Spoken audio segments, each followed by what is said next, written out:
Hi, hello, good morning, good afternoon, or good evening. Anong oras na napanood ang ating video lesson? Welcome sa ating channel. At ang ating topic ngayong oras na ito ay inverse function rule. Okay, under the derivative pa rin tayo.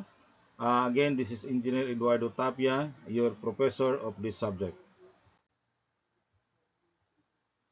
So, if y is differentiable function of x defined by y equals f of x, then its inverse function defined by x equals g of y are differentiable function of y.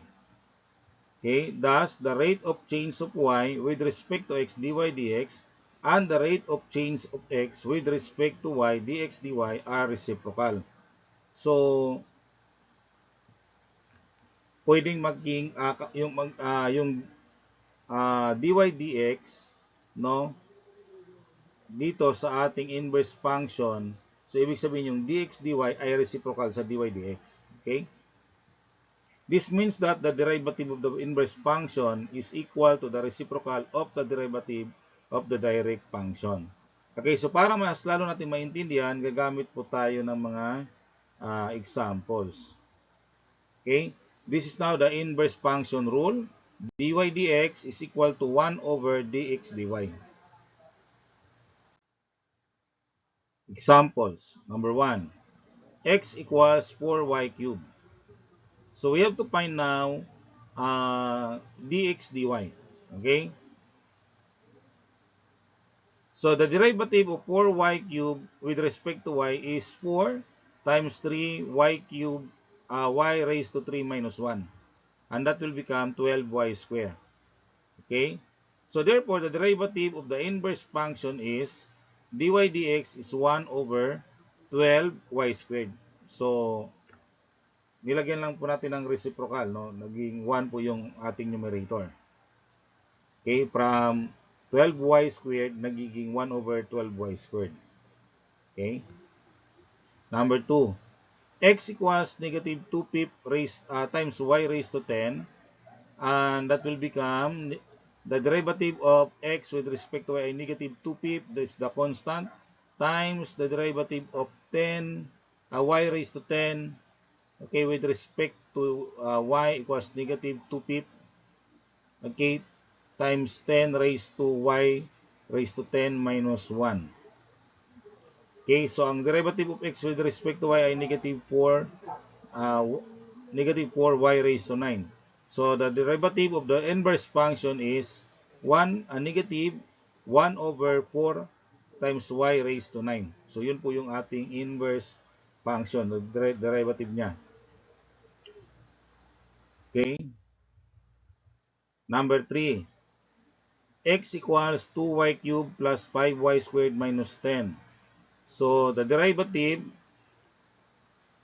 of x with respect to y, so that is the derivative of 2y cubed plus 5y squared minus 10. And the first derivative, okay, the derivative of 2y cubed ay 2 times 3y squared plus 5 times 2y minus 0. Kasi since the derivative of the function 10, the constant 10 ay 0, so ang final answer natin dito, ang ating dx dy, so 2 times 3 ay 6y squared plus 10y. So our final answer dy dx ay 1 over 6y squared plus 10y.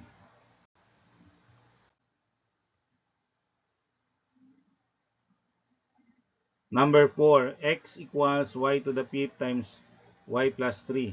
So ito ay a product rule. So u times v. Ang u natin ay y to the fifth, ang v natin ay y plus 3.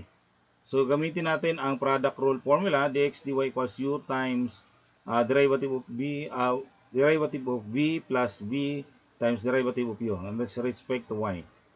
Okay, so based on the formula, so you have u, y to the fifth, times the derivative of y plus 3 plus y plus 3 times the derivative of y to the fifth.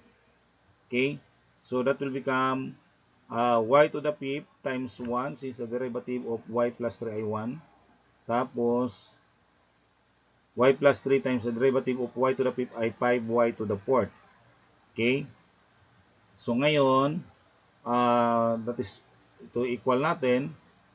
Okay, that's y to the fifth, no? Kapag nagko-combine na po tayo, plus y to the 5y to the fifth plus 15y to the fourth. So pag i-plus natin itong dalawa kasi common term, naging 6y to the fifth plus 15y to the fourth.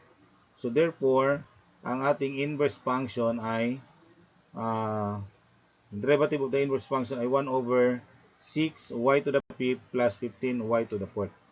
So yun po yung ating sagot, no? Number 5, that is a quotient rule. X equals y cubed plus 1 over 2y. Ang u natin ay, ang y cubed plus 1, ang v natin ay 2y. Using the formula ng quotient rule, we have v times du dy minus u dv dy over v squared. Okay? So, substitute lang natin doon sa mga formula.